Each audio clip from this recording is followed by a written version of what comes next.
Yes to both. Okay, and then I have a copy, if you don't mind having your client sign this copy for the court's file for the written advisement. Thank you. Is there anything that defense would like to address today? Yes, Judge, I believe that pending before the court is a motion to modify bond in terms of requirements that there be UA testing. There's never been a suggestion that involved in this incident there was any abuse of substances whatsoever, so we think that's inappropriate, and we're asking that requirement be removed. Thank you. Defense did file a motion to modify the bond conditions on October 12th. Have the people had a time to consult under the VRA? We have, Your Honor, and Mr. McClain's family members object to any change in bond, and the people take no position.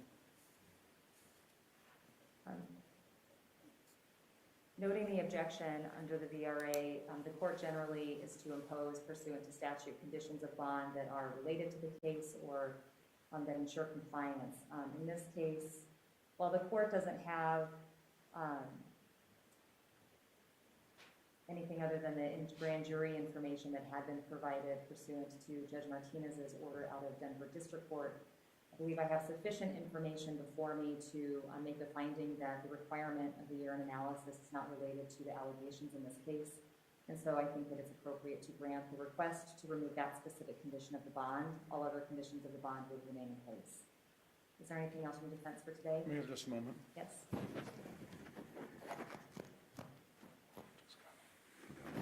No, Your Honor, thank you. Anything from the people? Nothing, Your Honor. All right. And we've also pre-cleared the January 7th, 2022 date at 1:30 in the afternoon for this matter. Bond continues until that time. Judge, I should say, would the court grant us 45 days by which to file any pre-arraignment motions concerning the grand jury process? That's fine. Thank you. And then once that's signed, if you don't mind just tendering it to the court clerk. Thank you. Thank you. Thank you.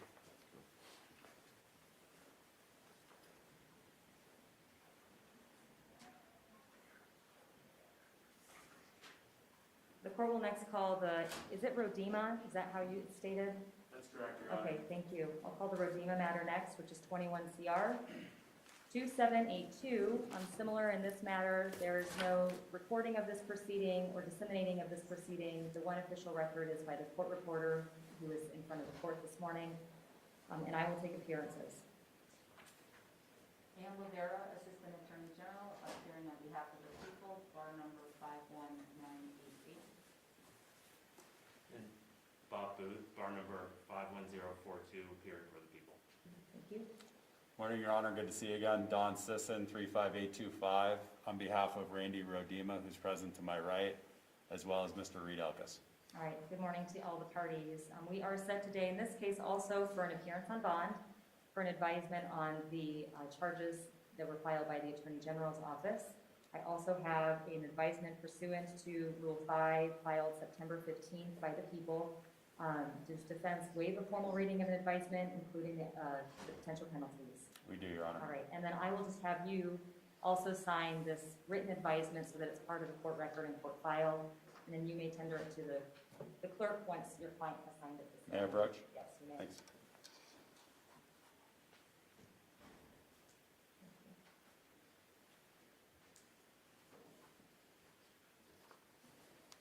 Is there any other matter that the defense would like to address today? Your Honor, we would request the same thing Mr. Steinberg did with the 45 days for motions as it relates to the grand jury process.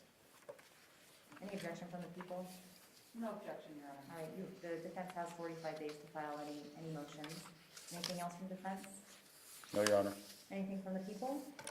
Nothing else, Your Honor. Okay, thank you. We've also in this matter pre-cleared January 7th, 2022 at 1:30 in the afternoon, so bond continues until that date.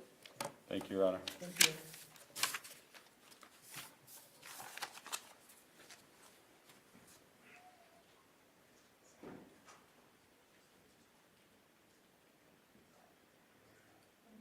The court will next call the Cooper matter, 21 CR 2800. In this matter, there's no recording of these proceedings. The only official record is that being made by the court reporter, and anyone who violates that court order is subject to contempt of court. I'll take appearances in this matter. Ann Rivera, Assistant Attorney Attorney General, bar number 51988, appearing on behalf of the people. Bob Booth, bar number 51042 for the people. Good morning, Your Honor. David Goddard, bar registration number 34930, appears this morning with Mr. Cooper to my right. All right, good morning. We are set also in this matter for an appearance on bond and for an advisement on the charges that were brought against Mr. Cooper. Do you waive a formal reading of an advisement by the court, including the potential penalties? We would waive this to both, Your Honor. I do also have in this matter the written advisement to be signed by your client, Mr. Cooper, so I'll tender that to you so that you may sign that and give it to the court's clerk today. Thank you, Madam Clerk. Thank you. Yes, you may. Thank you. Thank you.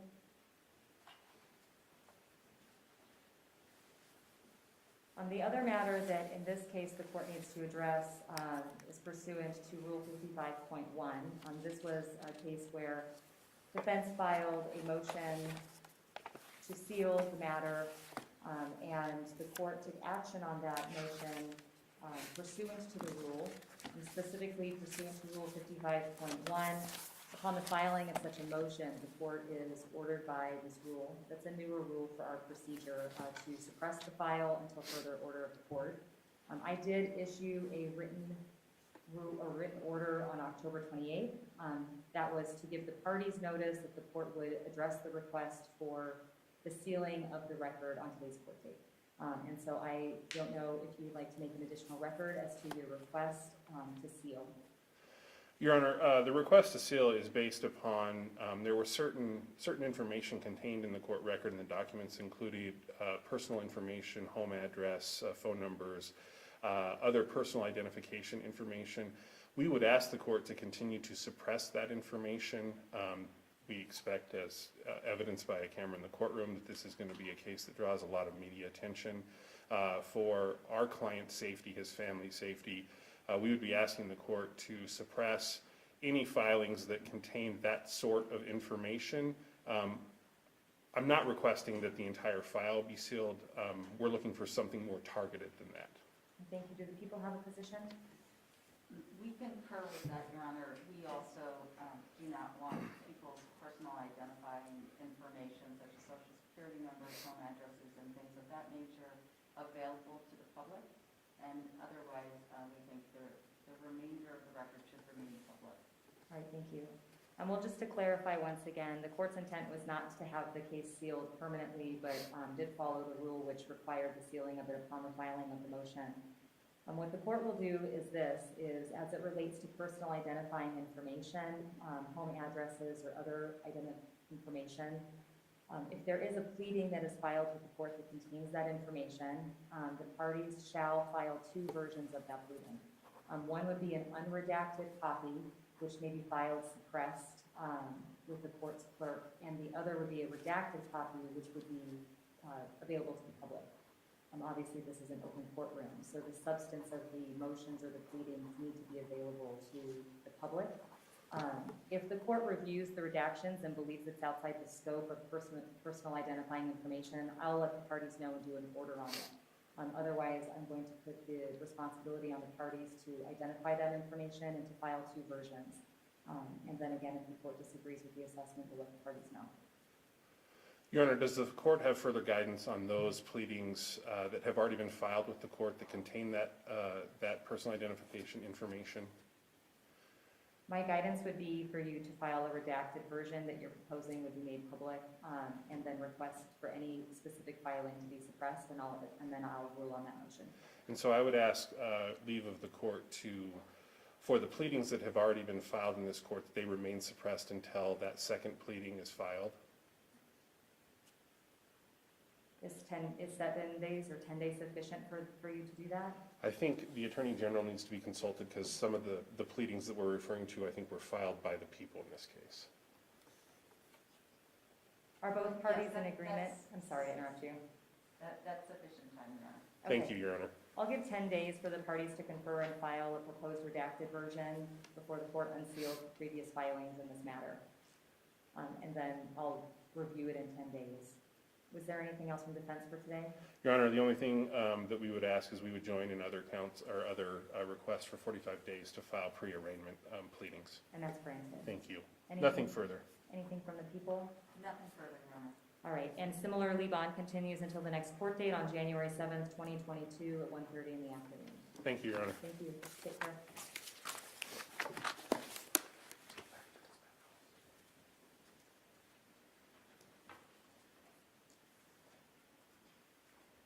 Court will next call 21 CR 2806.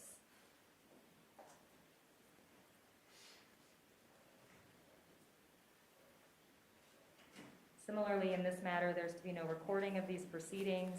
Any violation of that court order is subject to contempt of court. And there is one official recording, which is the court reporter today. And I'll take appearances. Ann Lavera, Assistant Attorney General, appearing on behalf of the people, bar number 51988.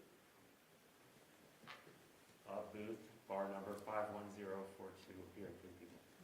Good morning, Your Honor. Michael Lowe, bar number 33489, appearing for and on behalf Peter Chikuniak, who is with me to my right. Thank you. I'm sorry I didn't say your name earlier because I don't like mispronouncing names, but now I've heard how it's pronounced. And in this case, we are also appearing today on a bond return date and an advisement as to the charges that have been filed. I do also have in this matter the written advisement that I'll have your client sign today. Do you waive a formal reading of an advisement along with the potential penalties on the record? We waive as to both, Your Honor. All right, and then if you'd like to approach and have your client sign this morning. Thank you, Your Honor. Thank you.